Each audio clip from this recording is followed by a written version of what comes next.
for his confidence. You're right. NBA second team once. That team's so special. Hit the last basket of the game. Dennis Johnson was once one of basketball's toughest winners. So what the heck happened to him? And why did his story end in such a tragic way? For a while, he was one of the best guards in the game. He won 3 NBA championships. He was named Finals MVP. He guarded the best players alive and made them look small. Larry Bird trusted him. Magic Johnson feared him. He hit big shots when the game was on the line. He was tough, smart, and clutch. He was the kind of player every team wanted on the floor at the end of a close game. So before we go any deeper, give this video some hype. If you want more stories about legends the game left behind, tap that hype button and stay with me, because the story of Dennis Johnson gets dark before it gets fair. It is a story about a winner who was never easy to love. Here's the strange part. A player this good should be one of the first names people say when they talk about great guards. But for years, most fans forgot him. His face faded from the highlight shows. His name slipped out of the big debates, and it did not happen only because fans have short memories. It happened because Dennis Johnson was hard to deal with. He clashed with coaches. He fought with teammates. He burned bridges that he could not rebuild. Later in life, his personal troubles became public, and then he died before the basketball world ever fixed the record. So how does a player this great become this overlooked? That is the real question. To answer it, we have to go all the way back to the start, when nobody thought he would make it at all. Dennis Wayne Johnson was born on September 18, 1954, in San Pedro, California. He grew up in Compton. He was the 8th of 16 children. His mother was a social worker. His father was a bricklayer. That is a huge family. And money was tight. As a kid, Dennis liked baseball more than basketball, but his father taught him the basics of the game anyway. When he got to Dominguez High School in Compton, nobody saw a future star. The problem was simple. He was small. He stood just 5 feet 9 inches. He barely played. On a good night, he might get 1 or 2 minutes. That was it. He was not the kid scouts came to watch. He was the kid who sat and waited for a chance that never really came. When high school ended, there was no college offer waiting for him. So Dennis went to work. He took manual labor jobs to help out. One of those jobs was driving a forklift for $2.75 an hour. In his free time, he played street ball and summer league games with his brothers. That was his whole basketball life for a while. No big crowds, no scouts, just rough games on hard courts. Then something happened that changed everything. He grew, and he did not grow a little. He shot all the way up to 6 feet 3 inches. On top of that, he could jump like few people his size could. The skinny kid who never played in high school suddenly had the body of an athlete. The talent had always been there. Now he finally had the frame to show it. A man named Jim White noticed. White was the basketball coach at Los Angeles Harbor College. He saw Dennis playing street basketball and liked what he saw. He brought him in to play junior college ball. For the first time, Dennis had a real coach and a real team, and he was good. At Harbor College, Dennis averaged 18, 3 points and 12, 0 rebounds a game. He led the team to a junior college state title. On paper, it was a clean success story.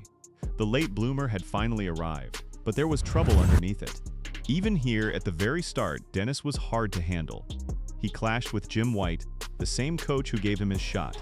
It got bad enough that he was suspended or kicked off the team 3 times in 2 years. 3 times. These were not small bumps. This was a pattern. The talent was real, but so was the friction. Trouble was already following him, and he was the one bringing it along. Think about how strange that is. Most young players who get a rare second chance hold on tight and do whatever the coach says. Dennis did the opposite.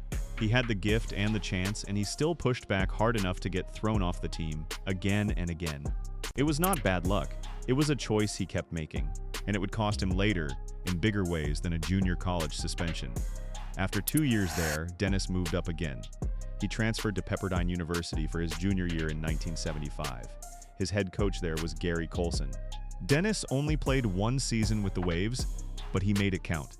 He proved he could guard anyone. He averaged 15, 7 points, 5, 8 rebounds, and 4 assists a game. He helped Pepperdine finish 22-6 and reach the regional semifinals of the NCAA tournament.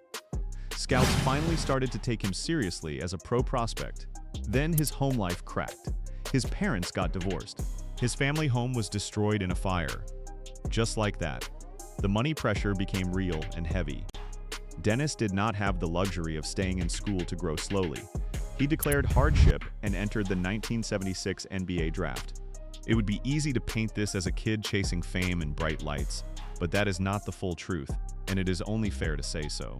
His own coach, Gary Colson, told him to turn pro so he could help support his family. Dennis listened, and the moment he signed his first contract, he kept his word. He bought a home for his mother. That tells you something real about him. He grew up fast because he had to. The pressure on him was not made up. It was sitting right there on his shoulders. He was barely out of his teens and already acting like the head of his family. That weight shapes a person. It can make them driven and tough. It can also make them guarded and quick to bristle when someone tries to tell them what to do. You can see both sides of that in everything Dennis did next. Pepperdine later honored him too. In 1982, they gave him the Distinguished Alumni Award. The school never forgot what he did there.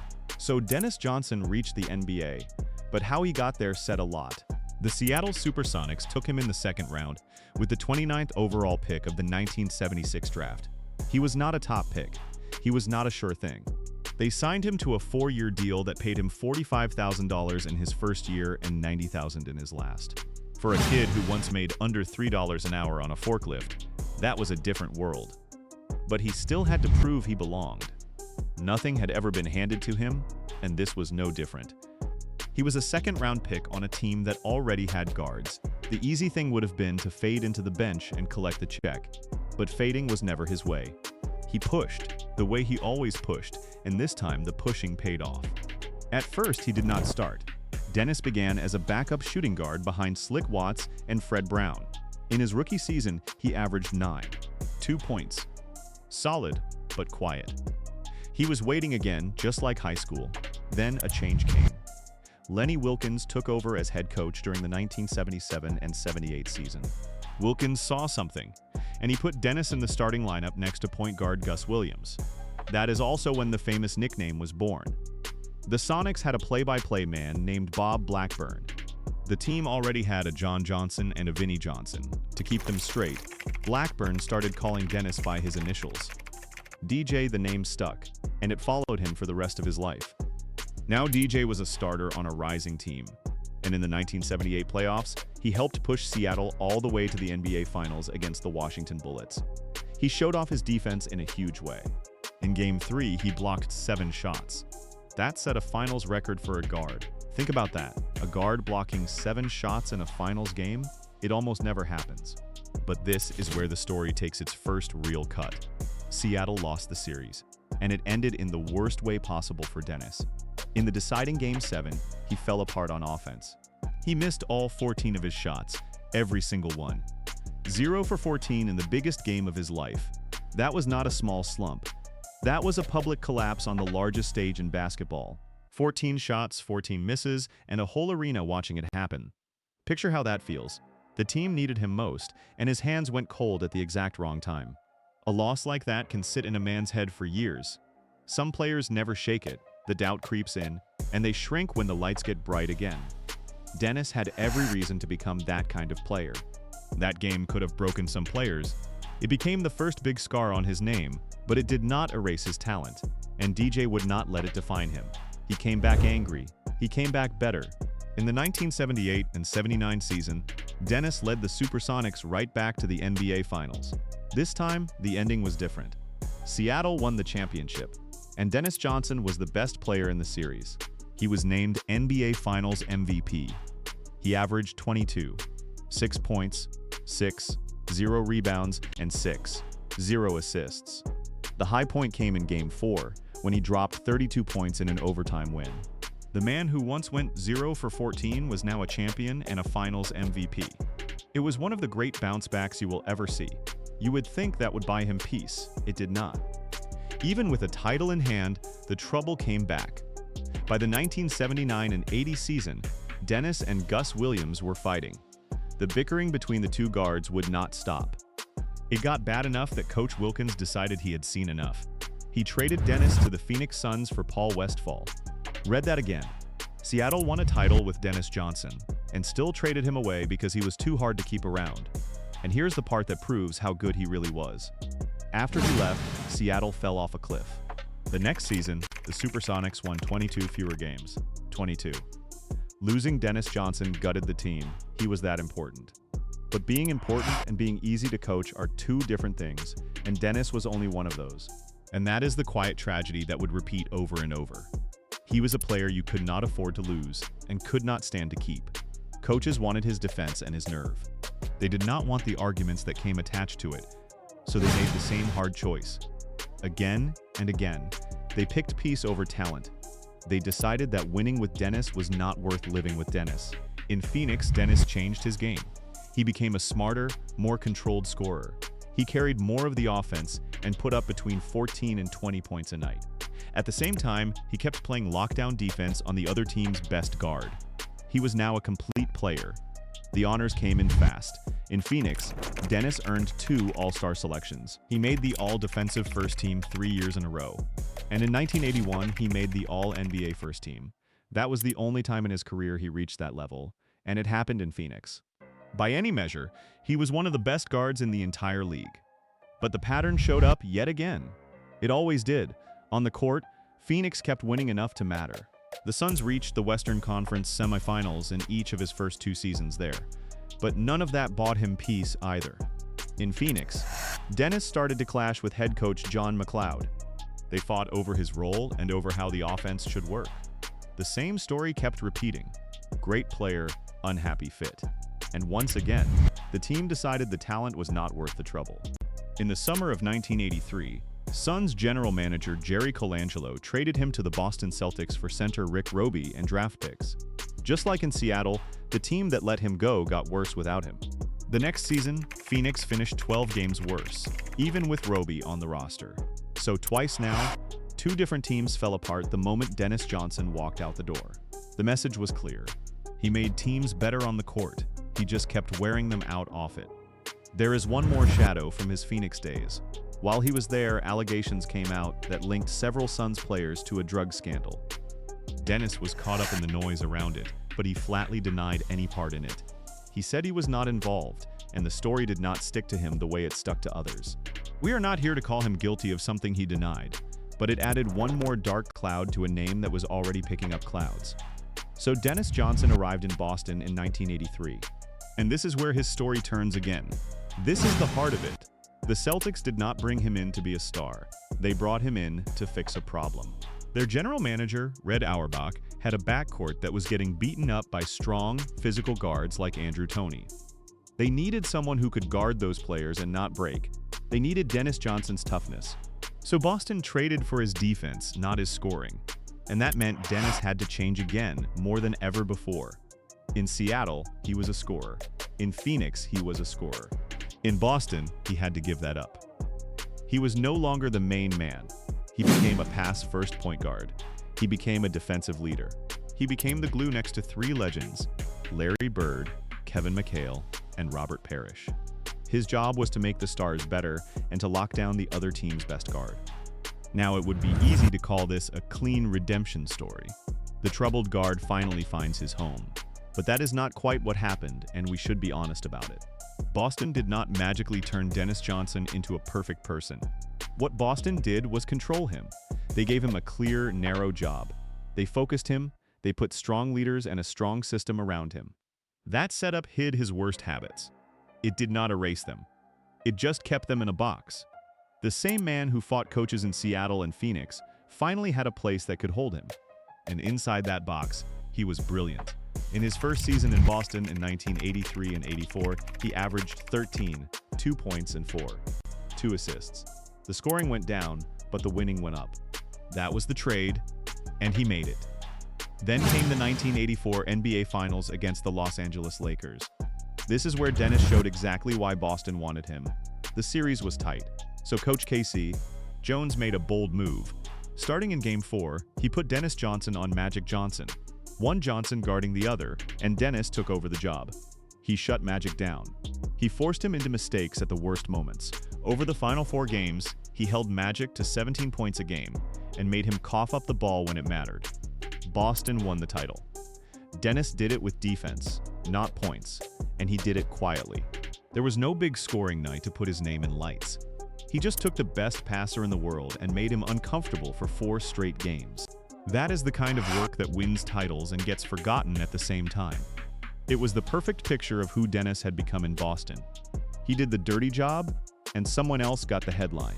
The next year only added to the legend.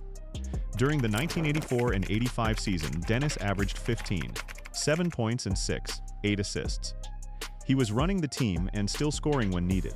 Then came one of the most famous plays of his life. In Game 4 of the 1985 Finals, Larry Bird was trapped by 2 defenders. Bird found Dennis, who was waiting. Dennis rose up and hit a 19-foot buzzer beater to win the game. It was a clutch shot under the most pressure there is. The Lakers ended up winning that series in 6 games, but the shot lived on. Then came the title that may have been the sweetest. In 1985 and 86, Dennis won his 3rd championship. He averaged 15, 6 points and 8 assists. He was the defensive anchor on a Celtics team that many people call one of the greatest teams in NBA history. He was not the biggest name on that team, but he was one of the reasons it worked. Look at the names on that roster, and it is easy to lose him in the shine. Bird was the star of stars. McHale and Parrish ruled the paint. But somebody had to guard the other team's quick guards and run the offense without making mistakes. That was Dennis. The flashy parts belonged to others. The hard, thankless parts belonged to him. That is exactly why the team worked, and exactly why history would later overlook him. The 1986 and 87 playoffs locked in his reputation as a clutch player forever. 2 plays tell the story. The first came in Game 7 against the Milwaukee Bucks in the Eastern Conference semifinals. A loose ball was flying out of bounds. Dennis dove for it.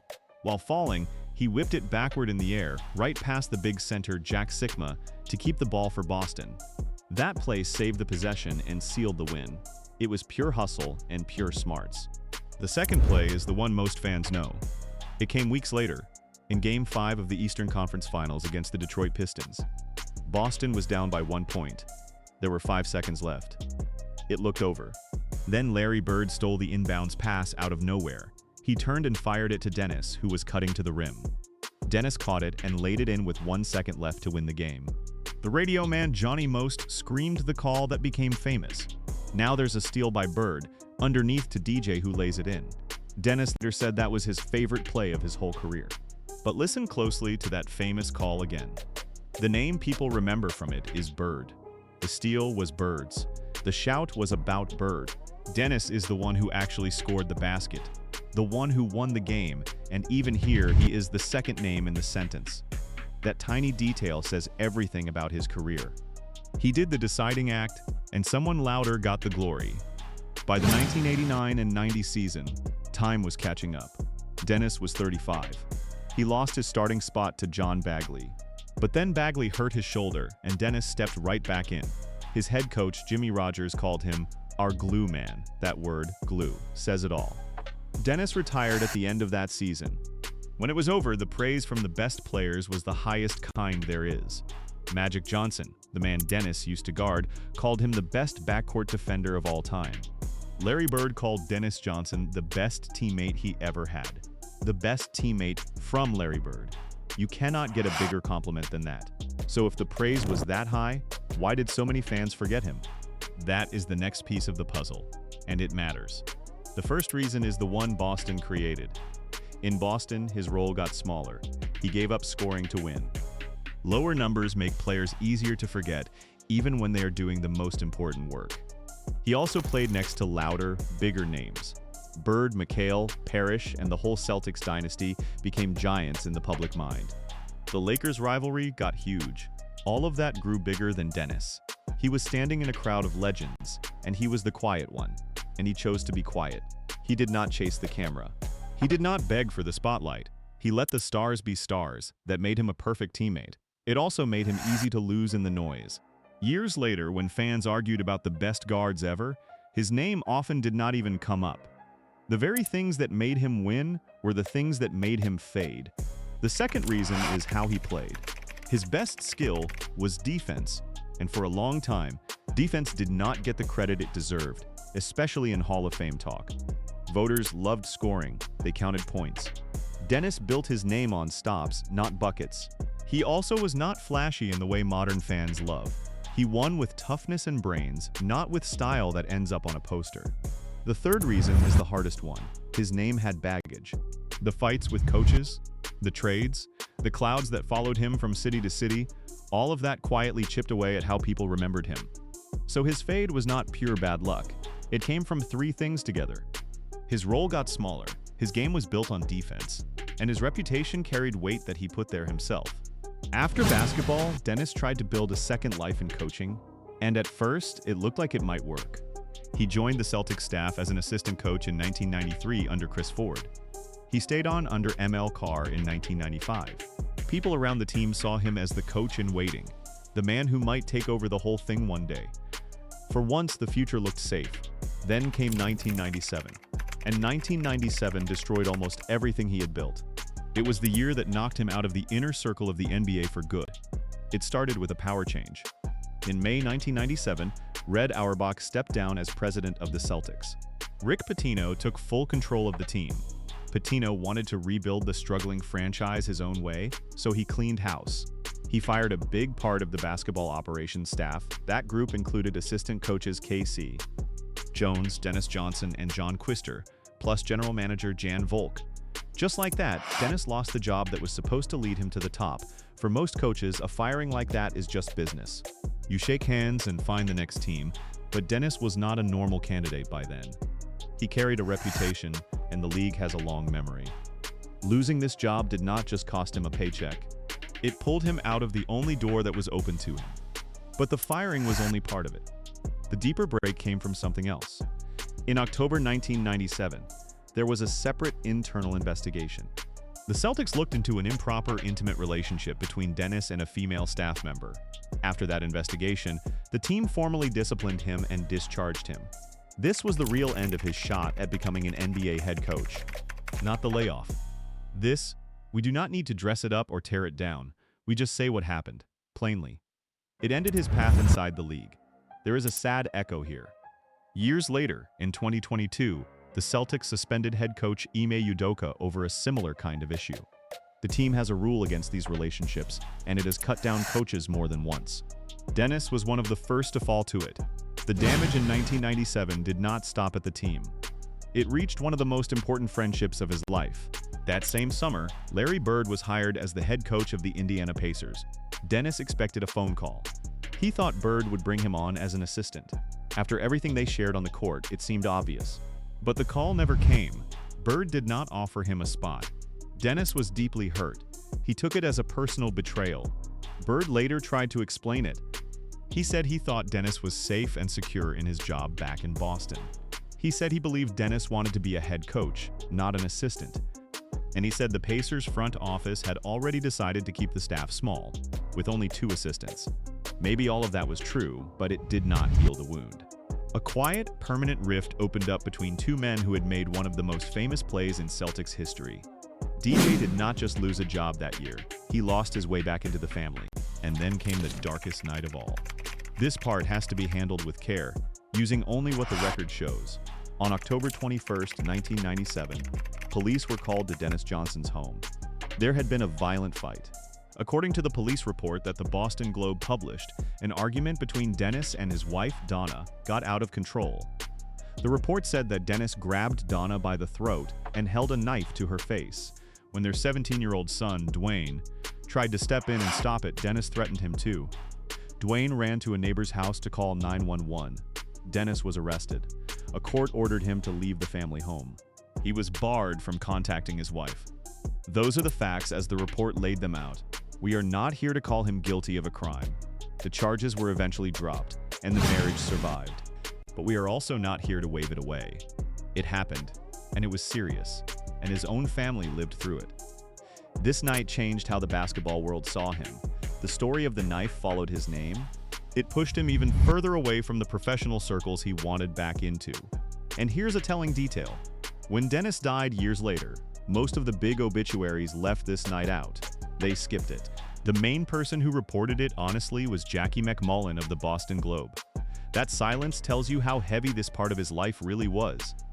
The basketball world wanted to remember the player and forget the report. After all of that, Dennis still tried to climb back. You have to give him that. He spent a few years out of the spotlight. Then in 2000, he got back into the NBA as an assistant coach for the Los Angeles Clippers. He stayed on that staff for 4 seasons. He was grinding, doing the work, hoping for another shot. That shot came in a small way during the 2002-03 season. Head coach Alvin Gentry left, and Dennis took over as interim head coach. He ran the team for the final 24 games. He went 8-16. It was a losing stretch, but he was running an NBA team again, even if only for a little while. Then the Clippers hired Mike Dunleavy Sr. to take the job for real. Dennis was not kept on. The door closed again. This was as close as he ever got to the chair he once seemed born for. 24 games, a losing record, and then a polite goodbye. No team ever handed him a full season to prove what he could do. They let him hold the wheel for a moment, then took it back and gave it to someone else. For a man with his basketball mind, that had to burn. With few options left in the NBA, Dennis went down a level. He turned to the NBA Development League. He became head coach of the Florida Flame for the 2004-05 season. Then in 2005, he took over as head coach of the Austin Toros. This was a man with Hall of Fame basketball knowledge, coaching in the minor leagues. He was trying to rebuild from the bottom. He never stopped wanting back in, but the NBA never fully handed him the keys. He had the mind for it, he just never got the trust. Stop and sit with that for a second. A 3-time champion, a finals MVP. A man 2 Hall of Fame stars, called the best at what he did. And the highest level of basketball would not give him a real seat at the table. He ran practices in small gyms in front of small crowds, far from the bright lights he once owned. He kept showing up anyway. That stubborn pride was always part of him. And then in Austin, the story reached its end. The cruel, sudden end. It was February 22nd, 2020. Dennis was 52 years old. That morning, he ran a normal practice with the Austin Toros at the Austin Convention Center. Nothing seemed wrong. One of his players, Anthony Fuqua, said Dennis looked completely normal. After practice, Dennis even played a casual game of one-on-one with a player named Jamar Smith. He was dribbling, shooting, and joking just like always. He did not complain about any pain. He did not look tired or strained. He looked fine. He looked healthy. At around 3 in the afternoon, Dennis walked out of the convention center onto the sidewalk. He was with the team's media relations spokeswoman, Perry Trevelyan. The two of them were laughing and joking about a parking ticket Dennis had gotten. It was a small, ordinary human moment, and then with no warning, he collapsed onto the concrete. He lost consciousness right away. He never woke up. Trevelyan called for help at once. She said Dennis never came back to himself. Paramedics rushed to the scene. They found him unconscious and in full cardiac arrest. His heart had stopped. The medical team worked on him right there on the sidewalk. They performed CPR. They tried every life-saving step they had. They kept going for 23 minutes. 23 minutes of fighting to bring him back. Then they rushed him by ambulance to University Medical Center Brackenridge. There, he was pronounced dead. The autopsy told the rest. The medical examiner found that Dennis had suffered a massive, fatal heart attack, a myocardial infarction. It took him in minutes, on an ordinary day, while he joked about a parking ticket. There was no warning sign anyone could see, no collapse on the court in front of a roaring crowd, no dramatic final game. Just a healthy-looking man, laughing on a sidewalk, gone in seconds. For a player whose whole life was about big moments under big lights, the end was painfully small and quiet. That may be the saddest part of all. The toughest guard in the entire league did not go down fighting. He simply fell. He was buried in Gardena, California. He left behind his wife of 31 years, Donna, his sons Dwayne and Daniel, and his daughter Denise. That should have been the moment the basketball world made things right. But even in death, the fix came slow. Here's the part that stings the most. Dennis Johnson retired in 1990. He became eligible for the Hall of Fame in 1995. And then he waited. And waited. For 15 long years, his name sat outside the Hall. 15 years for a 3-time champion and a Finals MVP. Why? The same reasons that made fans forget him are the reasons voters passed him over. Defense was undervalued, and defense was his calling card. He was seen as a supporting player on a stacked Celtics team, not a leading man. And the scandals of 1997 hurt his image. Those troubles made the more conservative voters hesitate. So his case just sat there, year after year, going nowhere. Imagine being one of the most respected players of your era and watching lesser resumes get the call before yours. Imagine the quiet sting of that, year after year. Dennis had the rings. He had the Finals MVP. He had the praise of Bird and Magic in his pocket. And still, the Hall kept its doors shut. The man who spent his life proving people wrong was being doubted one final time, and he could only sit and wait. After he died in 2007, people finally got loud about it. Writers and former players started a real campaign to get him in. One of the loudest voices was the columnist Bill Simmons. In 2007, he wrote a sharp piece arguing that leaving Dennis out while he was alive was a travesty and an injustice.